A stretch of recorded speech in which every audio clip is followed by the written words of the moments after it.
Good morning students. स्वागत है आपका आज की नई वीडियो में, जो कि है क्लास 8 के पॉलिटी के चैप्टर 1 का, जिसका नाम है द इंडियन कॉन्स्टिट्यूशन। ठीक है, तो पिछले क्लास में हम लोगों ने यहाँ तक पढ़ लिया था। ठीक है, आज हम लोग इसे आगे पढ़ेंगे।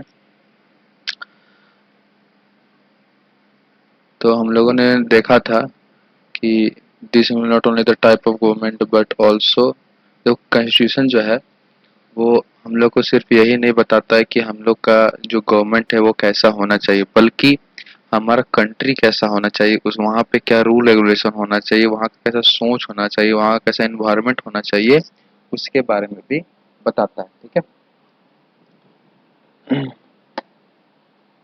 let us try and understand what we mean through mean by this through two contrasting situations in the recent history of Nepal, a country that borders India on the north. तो हम लोग इस चीज को समझने की कोशिश करते हैं। ठीक है, दो सिचुएशन को देख के, ठीक है, दो कॉन्ट्रास्टिंग सिचुएशन मतलब एक दूसरे से बहुत अलग सिचुएशन को देख के, जो कि रिसेंट हिस्ट्री में हुआ है नेपाल का, हाल फिलहाल का बात है। ठीक है, नेपाल कौन क्या है, एक कंट्री है जो कि इंडिया के नॉर्थ साइड में है ना। वो आपका यूपी और बिहार में बॉर्डर करता है, वो उत्तराखंड भी बॉर्डर है उसका। वो तीनों जो है उसके बॉर्डर में लगते हैं, मतलब तीनों तीनों स्टेट। और आपका जो फेमस माउंट माउंट एवरेस्ट भी वो भी नेपाल में ही है। ठीक है, एक्चुअली नेपाल चाइना के बॉर्डर पर है। Until recently Nepal was a monarchy. तो नेपाल क्या है, मतलब हाल फिलहाल तक नेपाल जो था एक मोनार्की था। मोनार्की मतलब जहाँ का हेड ऑफ द स्टेट जो होता है, जो मालिक होता है, ठीक है, जो देश को चलाता है, वो एक राजा होता है। ठीक है, वहाँ पे मतलब कोई इलेक्शन वगैरह नहीं होता है। और वहाँ पे मतलब जो मेन जो जिसके हाथ में पूरा कंट्रोल होता है वो एक राजा होता है, उसको हम लोग मोनार्की कहते हैं। ठीक है, जैसे इंडिया में पहले हुआ करता था, राजा महाराजा हुआ करते थे, उसको मोनार्की कहते हैं। ठीक है, the previous constitution of Nepal, which had been adopted in 1990, reflected the fact that the final authority rested with the king. तो जो नेपाल का पहले का जो कॉन्स्टिट्यूशन था, ठीक है, पहले का जो संविधान था, जो कि 1990 में अडॉप्ट किया गया, ठीक है, इसको शामिल किया गया, इसको यूज़ किया गया, इसको बनाया गया। तो इसको जो है वो उसमें झलकता था ये चीज़ कि अ, जो फाइनल अथॉरिटी है, लास्ट में जो डिसीजन लेने का पावर है, वो किंग के साथ ही रहेगा। ठीक है, किंग के पास ही रहेगा। ठीक है, तो इसका मतलब एक तरह से उसको राज मतलब नेपाल को शासन कौन कर रहा था, तो किंग कर रहा था वहाँ का। ठीक है, a people's movement in Nepal fought for several decades to establish democracy, and in 2006 they finally succeeded in putting an end to the powers of the king. तो अ, वहाँ के लोगों का जो आंदोलन है, ठीक है, वो कईयों कई डिकेड्स तक चला। एक डिकेड्स में 10 साल होता है। ठीक है, तो कई सालों तक चला, टू इस्टेब्लिश डेमोक्रेसी। ठीक है, वहाँ पे ताकि लोकतंत्र इस्टेब्लिश किया जा सके राजा को हटा के। और 2006 में उन लोग को फाइनली सक्सेस मिल गया। ठीक है, और वो किंग के पावर को हटाने में कामयाब हुए। ठीक है, कामयाब हुए। The people had to write a new constitution to establish Nepal as a democracy. तो क्योंकि पुराना सिस्टम पूरा हट चुका था, अब वहाँ पे डेमोक्रेसी लागू करना था, तो इसलिए वहाँ के लोगों को जो है पुराना कॉन्स्टिट्यूशन हटाना पड़ा, क्योंकि वो जो कॉन्स्टिट्यूशन था वो किंग के साथ सारा पावर रहने का सजेशन दे रहा था। लेकिन क्योंकि किंग को हटा दिया गया और वो लोग नहीं चाहते थे कि वहाँ पे किंग के पास पावर है, वो चाहते थे कि जैसे डेमोक्रेसी होता है, ठीक है, हेड ऑफ द स्टेट जो हो वो इलेक्टेड हो। ठीक है, जैसे इंडिया में होता है। तो उन्होंने उसे हटा दिया और फिर नया कॉन्स्टिट्यूशन लिखा। ठीक है, ताकि नेपाल को एज ए डेमोक्रेसी बनाया जा सके। ठीक है, लोकतांत्रिक देश बनाया जा सके। The reason that they did not want to continue with the previous constitution is because it did not reflect the ideals of the country that they want Nepal to be and that they have fought for. तो इसके जो reason था कि क्यों उन लोग वो पुराना कॉन्स्टिट्यूशन हटाना चाहते थे, ठीक है, did not want to continue with पुराना कॉन्स्टिट्यूशन साथ कंटिन्यू क्यों नहीं करना चाहते थे, क्योंकि पुराना का जो कॉन्स्टिट्यूशन था, पुराना जो संविधान था, वो उनके आइडियल्स को, उनके आदर्श को, वो जैसा देश चाहते थे उस चीज़ को रिफ्लेक्ट नहीं करता था, ठीक है। क्योंकि वो चाहते थे कि देश हमारा क्या हो, डेमोक्रेटिक हो। लेकिन वहाँ पे जो सिस्टम चला था वो मोनार्की था, ठीक है। तो इसलिए उन्होंने लड़ाई लड़ी और फिर अपने देश को डेमोक्रेटिक बना दिया।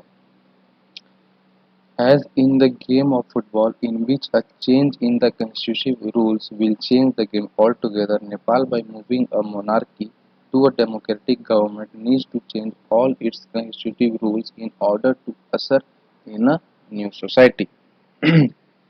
तो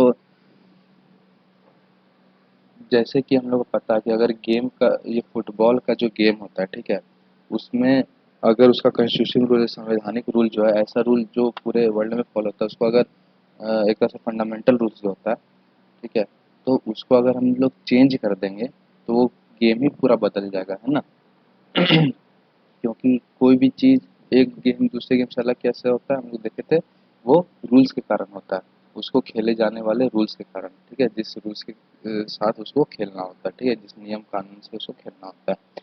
तो नेपाल क्या किया, जब वो मोनार्की से डेमोक्रेटिक गवर्नमेंट की तरफ बढ़ा, ठीक है, तो उसको जो अपना सारा पहले का जो सारा रूल रेगुलेशन था, जिसके हिसाब से उन लोग का गवर्नमेंट चलता था, उसको जो है चेंज करना पड़ा। ताकि जो है नया सोसाइटी जो है वो वहाँ पे आराम से रह सके, ठीक है, नया सोसाइटी का रास्ता खुले, ठीक है।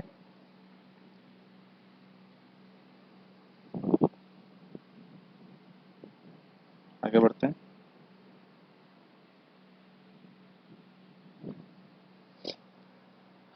Needs to change all its, हाँ, तो नया सोसाइटी का जो है शुरुआत हो, उसका रास्ता खुले। This is why the people of Nepal adopted a new constitution for the country in 2015। इसलिए क्या हुआ कि जो नेपाल था, वहाँ के जो नेपाल के लोग थे, वो नया कॉन्स्टिट्यूशन जो है वो अडॉप्ट किए 2015 में, ठीक है। तो 2015 में उनका नया कॉन्स्टिट्यूशन फोर्स में आया, ठीक है। The caption alongside elaborates Nepal's struggle for democracy.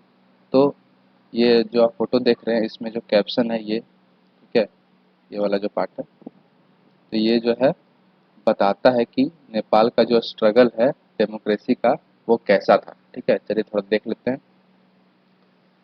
देख सकते हैं यहाँ पे लोग जो प्रदर्शन कर रहे हैं, ठीक है, यहाँ पे भी। The country of Nepal has witnessed several people's struggle for democracy. तो जो नेपाल का जो देश है, उसने कुछ जो है लोगों के आंदोलन को देखा है, ठीक है, डेमोक्रेसी के लिए लोगों का जो आंदोलन होता है उसको कई दफ़ा देखा है। There was a people's struggle in 1990 that established democracy that lasted for 12 years until 2002। तो 1990 में भी लोगों ने आंदोलन किया, तो उस समय क्या डेमोक्रेसी इस्टेब्लिश हो चुका था, उस समय डेमोक्रेसी इस्टेब्लिश कर दिया गया था 1990 में, जो कि 12 साल तक रहा, ठीक है, 1990 से लेकर के 2002 तक। तो इससे पता चलता है कि मतलब एक बार पहले भी नेपाल में डेमोक्रेसी आया था, लेकिन फिर उसको दोबारा किंग ओवरटेक कर लिया। अब कैसे किया ये देखते हैं। इन अक्टूबर 2002, king Gyanendra, citing the Maoist uprising in the countryside as his reason, began taking over different aspects of the government with the army's assistance। तो अक्टूबर 2002 में जो वहाँ का किंग था, ज्ञानेंद्र जिसका नाम था, ये तो उसने क्या किया कि ये हवाला देते हुए, ये रीज़न देते हुए कि उसने जो है कंट्री साइड में, कंट्री साइड मतलब गांव वाला का जो इलाका, जो ग्रामीण इलाका होता है किसी देश का, उसको कंट्री साइड कहते हैं, ठीक है। तो उस इलाकों में माओइस्ट का अपराइजिंग देखा। माओइस्ट मतलब माओवादी जिसको बोलते हैं, ठीक है। माओवादी एक कम्युनिस्ट पार्टी के बारे में आप लोगों ने शायद सुना होगा। तो माओवादी वही होते हैं, मतलब जो कि इस बात पे भरोसा रखते हैं कि सरकार को उखाड़ के फेंक देना चाहिए, ठीक है, मतलब सरकार को हटा देना चाहिए, क्योंकि उन लोग सरकार सरकार पे बिलीव नहीं करते हैं, ठीक है। और अ, ये कैसे करते हैं, वो मैन पावर का यूज़ करके, ठीक है, मतलब आदमियों का पावर का यूज़ करके, लड़ाई झगड़ा करके, कुछ भी करके जो है वो सरकार को हटाना चाहते हैं, तो उन लोग को हम माओइस्ट कहते हैं, ठीक है, या फिर कम्युनिस्ट कहते हैं। तो वहाँ ये बहाना देते हुए, ये रीज़न देते हुए कि उन्होंने कंट्री साइड में जो है, मतलब ग्रामीण इलाकों में माओइस्ट का अपराइजिंग देखा है, मतलब उन लोग का विद्रोह देखा है। ये रीज़न देते हुए उन्होंने जो क्या किया कि जो गवर्नमेंट का अलग अलग पहलू है, अलग अलग हिस्सा है, ठीक है, उसको अपने कंट्रोल में लेना शुरू कर दिया आर्मी के हेल्प से, ठीक है। The king then finally took over as the head of the government in February 2005। और 2005 तक, फरवरी 2005 तक आते आते क्या हुआ, उसने उन्होंने जो किया, वो किंग ने क्या किया, पूरे गवर्नमेंट को ही अपने कब्जे में कर लिया, ठीक है। In November 2005, the Maoists joined other political parties to sign a 12-point agreement. तो नवंबर 2005 में माओइस्ट ने जो थे, वहाँ के जो माओवादी थे, क्योंकि वो सरकार पर भरोसा नहीं करते थे, उन्होंने क्या किया, अदर पॉलिटिकल पार्टीज ज्वाइन कर लिया, ठीक है। और एक 12 पॉइंट एग्रीमेंट बनाया, ठीक है। तो 12 ऐसे पॉइंट बनाए जिस पे वो राजी हों, ठीक है। This agreement signalled to the larger public and imminent return to democracy and peace. और उस जो एग्रीमेंट था उसमें क्या झलकता था, वो अधिकतर लोगों को, अधिकतर लोगों के लिए ये संकेत था, इस बात का संकेत था कि वहाँ पे जो है फिर से डेमोक्रेसी और शांति आएगा हमारे देश में, ठीक है। इस बात की तरफ इशारा था। In 2006 this people's movement for democracy began gaining immense force. 2006 में क्या हुआ कि लोगों का ये जो संघर्ष था, ठीक है, ये जो आंदोलन था डेमोक्रेसी को लेकर के, ठीक है, तो वो जो है बहुत जोर पकड़ने लगा। It repeatedly refused the small concessions that the king made, and finally in April 2006 the king restored the third parliament and asked the political parties to form a government. तो अ, वो जो लोग थे, ठीक है, उन्होंने हम रिफ्यूज़ करते रहा जो स्मॉल कॉन्सेशंस जो है, मतलब छोटा छोटा मुआवजा जो किंग की तरफ से दिया जा रहा था, ठीक है, कि आप जैसे वो लोग डेमोक्रेसी का डिमांड कर रहे थे कि आप वहाँ से हटिए और यहाँ पे भी डेमोक्रेसी इस्टेब्लिश कीजिए, किंग से डिमांड कर रहे थे। एंड किंग जो है कुछ कुछ कॉन्सेशन दे रहा था कि इसके जगह पे आप ये ले लीजिए, कुछ और ले लीजिए, मतलब मैम पार्लियामेंट में कुछ मेंबर्स बन जाइए वगैरह वगैरह, ऐसा कुछ। जैसा कि अंग्रेज ने हम लोग के साथ भी बहुत साल किया बेवकूफ़ बनाने के लिए, है ना। तो वैसा ही कुछ किंग करना चाह रहा था वहाँ पे, लेकिन उन्होंने साफ इनकार कर दिया उस सब चीज़ों से कि हमें कोई भी कंसेशन नहीं चाहिए, बल्कि हम लोग को पूरा डेमोक्रेसी ही चाहिए। और जब फाइनली किंग मजबूर हो गया तो अप्रैल 2006 में जो है उसने थर्ड पार्लियामेंट का जो है वो गठन किया और पार्टीज, पॉलिटिकल पार्टीज को कहा कि आप साथ में मिलके जो है गवर्नमेंट बनाइए। In 2008 Nepal became a democracy after abolishing the monarchy. 2008 में क्या हुआ कि नेपाल जो है वो दोबारा से डेमोक्रेटिक हो गया, मोनार्की को हटा के, ठीक है। The above photo shows scenes from the People's Movement for Democracy in 2006। तो ऊपर का जो फोटो है वो ये दिखाता है, उसमें से कुछ सीन्स है उस समय का आंदोलन का, जब 2006 में इसका आंदोलन चल रहा था डेमोक्रेसी का। देख सकते हैं यहाँ पे लोगों को। आगे बढ़ते हैं। The second important purpose of a constitution is to define the nature of a country's political system। तो दूसरा जो सबसे इम्पोर्टेंट काम कॉन्स्टिट्यूशन का होता है, ठीक है, वो ये होता है कि वो दर्शाता है, ये बताता है कि अ, जो हमारे कंट्री का जो पॉलिटिकल सिस्टम है, ठीक है, वो कैसा रहेगा, उसका नेचर कैसा रहेगा, ठीक है। For example, Nepal's earlier constitution stated that the country was to be ruled by the king and his council of ministers। तो एग्जाम्पल के तौर पे नेपाल का जो पहले का कॉन्स्टिट्यूशन था वो ये बताता था कि यहाँ पे जो पॉलिटिकल सिस्टम होगा, यहाँ पे जो कंट्री में जो भी राजनीति होगा कैसे होगा, वो किंग के द्वारा किया जाएगा, तो किंग के द्वारा शासन किया जाएगा, ठीक है। और इसे काउंसिल ऑफ मिनिस्टर्स, और किंग और से काउंसिल ऑफ मिनिस्टर्स क्या होते हैं, जो भी इंपॉर्टेंट मिनिस्टर्स होते हैं हमारे गवर्नमेंट में, जैसे कि हेल्थ मिनिस्टर हो गया, defence minister, education minister, home minister, ये सब के ग्रुप को मिला के काउंसिल ऑफ मिनिस्टर्स कहते हैं, ठीक है। तो किंग और उसे काउंसिल ऑफ मिनिस्टर देश को राज करेंगे, ऐसा नेपाल के पहले कॉन्स्टिट्यूशन में लिखा हुआ था। In countries that have adopted a democratic form of government or polity, the constitution plays a crucial role in laying out certain important guidelines that govern decision making within these societies. तो जो भी countries जो हैं, वैसे देश जहाँ पे democratic form of government का अडॉप्ट किया गया है, या फिर ये आपका क्या बोलते हैं, राजनीतिक टाइप के गवर्नमेंट को अडॉप्ट किया गया है, या फिर राजनीति को अडॉप्ट किया गया है जो कि डेमोक्रेटिक हो, तो वहाँ पे कॉन्स्टिट्यूशन जो है, जो हमारा संविधान जो है, एक बहुत इम्पोर्टेंट रोल प्ले करता है ये बताने में, ठीक है, ये दिशा निर्देश देने में कि जो हमारा जो सोसाइटी है, हमारा एक तरह से जो देश है, वो कैसे चलेगा, ठीक है।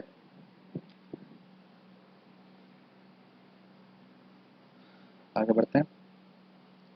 Certain important guideline that govern decision making with in this. हाँ, तो कुछ दिशा निर्देश देता है कि कैसे हमारा देश जो है वो चलना चाहिए, ठीक है। In a democracy we choose our leaders so that they can exercise power responsibly on our behalf। तो डेमोक्रेसी में क्या होता है कि हम लोग जो है अपना लीडर को, हम लोग अपना नेता चुनते हैं वोट के ज़रिए, ताकि वो पावर एक्सरसाइज कर पाएँ हम लोग की तरफ से, ठीक है। क्योंकि हर इंसान तो खुद तो राज नहीं कर सकता, इसलिए क्या करते हैं, हम लोग वोट डालते हैं कि हम लोग किसको चाहते हैं कि वो जो है देश चलाए, ठीक है। तो हम लोग क्या करते हैं, वोट डालते हैं, ठीक है, अपना सहमति देते हैं उसको, ठीक है। वोट डालना क्या है, सहमति कि हाँ हम चाहते हैं कि आप चलाएं, ठीक है। तो जिसको सबसे ज़्यादा वोट आता है वो लोग, नेता लोग जो है जाके मिनिस्टर्स बनते हैं आगे, और फिर वो हमारे देश को चलाते हैं। However, there is always the possibility that these leaders might misuse their authority and the constitution usually provides safeguards against this। लेकिन हमेशा एक इस बात का आशंका रहता है कि हमारे जो लीडर्स हैं, हमारे जो नेता हैं, वो इस चीज़ का, इस पावर का, ठीक है, कि उनको देश चलाने का पावर मिला, वो इस चीज़ का यूज़ भी कर सकते हैं अपने फ़ायदे के लिए, ठीक है। तो इस चीज़ के लिए जो है हमारा कॉन्स्टिट्यूशन जो है कुछ सेफगार्ड्स प्रोवाइड करता है, मतलब सुरक्षा प्रोवाइड करता है, ताकि वो नेता लोग जो हैं, जो भी हमारे लीडर्स हैं, वो कुछ ऐसा ना करें जो कि हमारे विरुद्ध हो, ठीक है। This misuse of authority can result in gross injustice as demonstrated in the classroom situation below। तो अगर वो लोग मिसयूज करेंगे अथॉरिटी का, अपने पावर का मिसयूज करेंगे, तो उससे क्या होगा, घोर अन्याय हो सकता है, जैसा कि नीचे के क्लासरूम का सिचुएशन में दिखाया गया, ठीक है। एग्जाम्पल से समझते हैं कि पावर का मिसयूज कैसे हो सकता है। Suresh is the class monitor, he is a bully. तो सुरेश जो है, अब ये सुरेश है, तो ये जो है क्लास मॉनिटर है ना, और ये जो है एक बुली है, मतलब बदमाश है, ठीक है, सबको परेशान वगैरह करना, तो सबको बुली कहते हैं। His classmates are not too fond of him. उसके जो क्लासमेट्स हैं वो भी उसके कुछ खास प्रशंसक नहीं है, मतलब उससे उसका प्रशंसा नहीं करते हैं उसके बिहेवियर के चलते, क्योंकि वो बदमाश है, ठीक है। Miss Rao, the class teacher, has to leave the classroom on some urgent work. She asks Suresh to mind the class. Suresh start picking on Anil।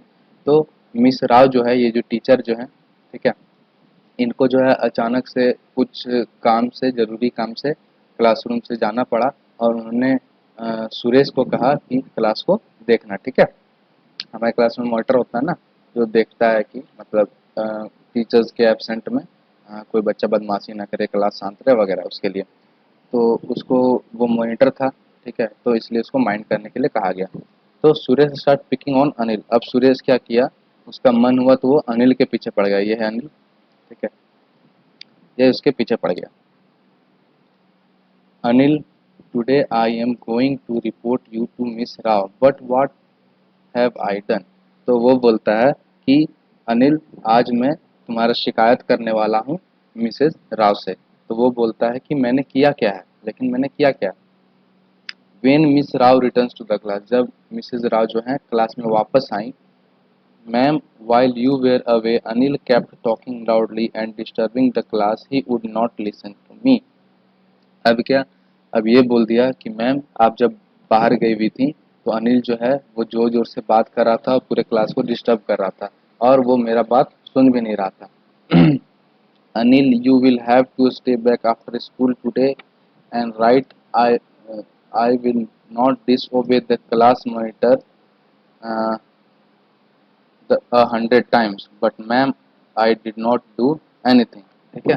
तो ये सुरेश जो है वो शिकायत करता है कि मैम आप जब बाहर गई हुई थी तो ये जो अनिल है वो जोर जोर से बात कर रहा था और क्लास को डिस्टर्ब कर रहा था, मेरा बात भी नहीं सुन रहा था। तो मैम गुस्सा हो जाती हैं, बोलती हैं अनिल तुमको जो है स्कूल के बाद यहाँ पे रुकना पड़ेगा और अ, हम जो है मॉनिटर के बातों का उसके उसको अवहेलना नहीं करेंगे, उसका डिसोबे नहीं करेंगे। इस बात को तुमको 100 टाइम्स लिखना है। और बोलता है, अनिल बोलता है कि मैम लेकिन मैंने कुछ नहीं किया। ठीक है। तो इस सिचुएशन से हम लोग को पता चलता है कि जिसके पास अथॉरिटी है, यहाँ पे सुरेश के पास अथॉरिटी था, मतलब पावर था क्लास को माइंड करने का। ठीक है। तो उसने क्या किया, अपने पावर का मिसयूज करते हुए झूठा कंप्लेन कर दिया, अनिल को फंसा दिया। और क्योंकि एक मॉनिटर है, इसके पास पावर है, तो उसने कंप्लेन कर दिया। तो उसके बाद मैडम जो है वो अनिल को जो है सजा दे दी। तो इस सिचुएशन से हम लोग को समझ में आता है कि पावर सिर्फ देने से ही नहीं होता है, पावर को कंट्रोल भी करना जरूरी है ताकि लोग उसका मिसयूज ना कर सकें। ठीक है। In democratic societies, the constitution often lays down rules that guard against the misuse of authority power by our political leaders।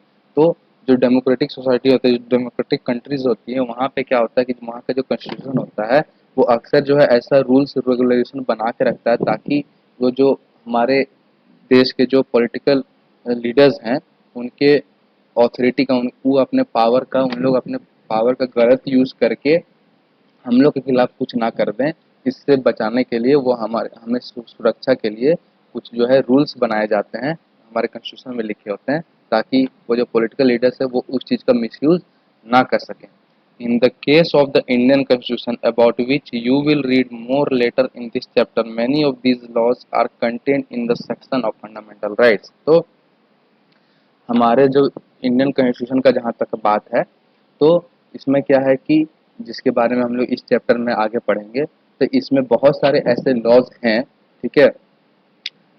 जो कि हम लोग को पॉलिटिकल पार्टी मतलब पॉलिटिकल लीडर्स जो होते हैं, हमारे जो नेता होते हैं, उनके ऑथोरिटी उनके पास जो पावर है उसका मिसयूज को रोकने के लिए बनाया गया है, जैसे जो कि अधिकतर जो है फंडामेंटल राइट्स के सेक्शन में आते हैं। ठीक है। फंडामेंटल राइट्स के डिपार्टमेंट में आते हैं, मतलब एक तरह से उसका ग्रुप में आते हैं। फंडामेंटल राइट्स के अंदर बहुत सारे अलग अलग राइट्स हैं। ठीक है।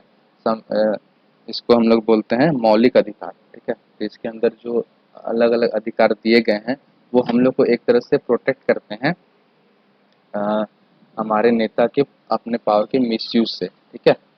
Do you recall the chapter on the Dalit writer Om Prakash Valmiki experiences in school from your class 7 book.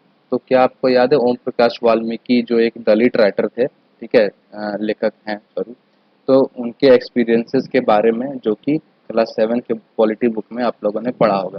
ठीक है। अगर आप लोग को नहीं याद है तो आप मेरा परसों का वीडियो देख सकते हैं, उसमें मैंने इसी के बारे में बात किया है। ठीक है।